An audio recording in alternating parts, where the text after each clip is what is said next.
Whenever we finish a project, we do a lot of soul searching. A lot of reference got kicked around. The Seven Samurai, the Magnificent Seven. We talked very early on about showing off a more human approach to Spartans. We definitely focused on trying to go back to sort of the core of what made Halo CE, the Combat Evolved, the sort of phenomenon that it is. I remember my first time playing Halo, and I was in that first level, and after winding through these technical corridors, fighting aliens, and then I step out into this world, and it just opens up in front of me, and it's beautiful and alien and huge. That was a sort of seminal moment for me, and I think that's part of what we want to capture in Reach. Something that was core to the game at the beginning was that sense of wonder and exploration. We started with a series of events. We basically set out like, okay, from this date on Reach to this date, we built a military campaign. We all had a desire to really flesh out the backstory of what happened prior to Master Chief and Cortana even entering the picture. We knew there were other Spartans, and it just seemed like such a rich area to tell a character-driven story with new characters. We wanted this team to feel like a Delta Force type team that are usually a smaller number. Why are we not seeing explosives residue? This particular team, Noble Team, they've survived by staying together. You're Noble Six, you're a replacement for a Spartan that's died. You're experiencing this story, boots in the mud. We looked at the story of Reach, and it was obviously a more intimate, character-driven story. We really needed the attention to real-world detail, trying to make these characters' faces really feel like believable. We started everything over from scratch, came up with a whole new rig for how we animate faces and also how we approach like texturing them, modeling them, everything, and just put a lot more time. Difference about a couple million polygons. We absolutely want Reach to tell a human story, and that's going to require us to invest significantly into higher fidelity models, much more open environments, larger numbers of AI than ever before in a Halo game. To pull off the vision for what we had for this game, we ended up gutting almost every part of the engine, retooling things to make it run faster, to make it run better, it looked better. We had to throw out all of our technical systems. We had to then throw out the content that went with it because that content didn't represent the new bar we were going for. Copy that, on our way.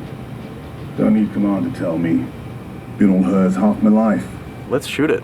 We've got a great team of guys, and they could take motion capture and they could make the poses way more dynamic, way more expressive. Those changes bring out the life, they bring out the style of our characters. We had probably 4 times the amount of polygons to play with this time around, which gave us a lot more freedom and creativity in what we wanted to achieve. When you look at total engineers that are actually putting code that are actually affecting this game, I mean, it's massive, 30 plus guys. It's crazy. When you shoot a rock face, you'll see sparks, rock chips, dust. In Halo 3, we had a maximum of 100 colliding particles. In Halo Reach, we have thousands. We've got much more customizable Spartans than we've ever had in the past. The number of polygons we can draw at one time has skyrocketed. It's changed the way we build things up close as well as out far. This is where Noble Team arrives, and then you're going to work your way down, all the way down these terraces. Big open environments, epic skyboxes. These are things that are quintessential to Halo. Like, we're building a planet that exists 500 years from now. We want to build spaces that you want to explore. We want to put twice as many characters, vehicles, and weapons into that environment. That's going to require massive improvements to the way we handle our artificial intelligence in the game. We now can put so many AI in an encounter that you can put 4 Spartans, the player, 8 Marines against 30-ish Covenant, and that's an actual serious challenge.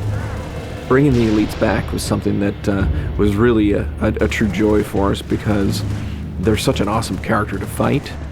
What if the Spartans and the soldiers don't actually understand what the aliens are saying? What's that going to feel like? What if we can get back to having the aliens feel really alien and threatening?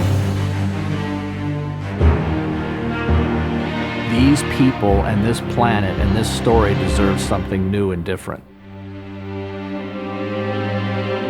Just a different underlying sense of tragedy, heroism. We're rebuilding everything from the ground up.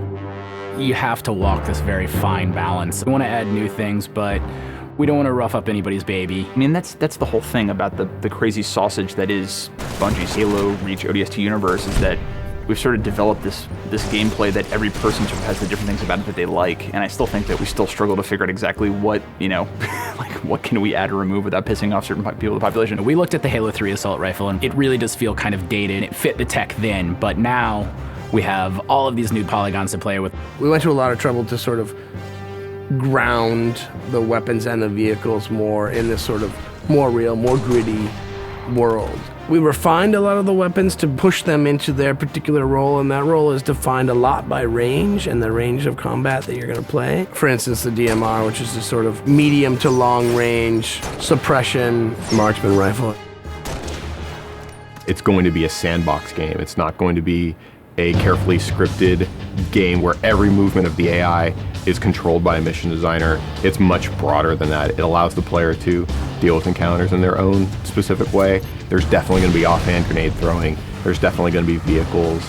There's definitely going to be a large number of weapons that are incredibly powerful, incredibly accurate, that allow the player to feel like a badass.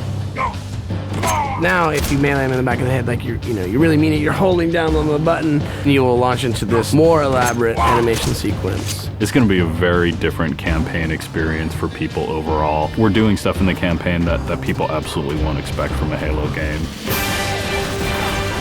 Bigger battles, brand new cast of characters. An incredibly ambitious game. Every neuron in my head is firing with just reach, reach, reach. We knew from the beginning what the end was going to be. This is the definitive Halo made by the people who created Halo.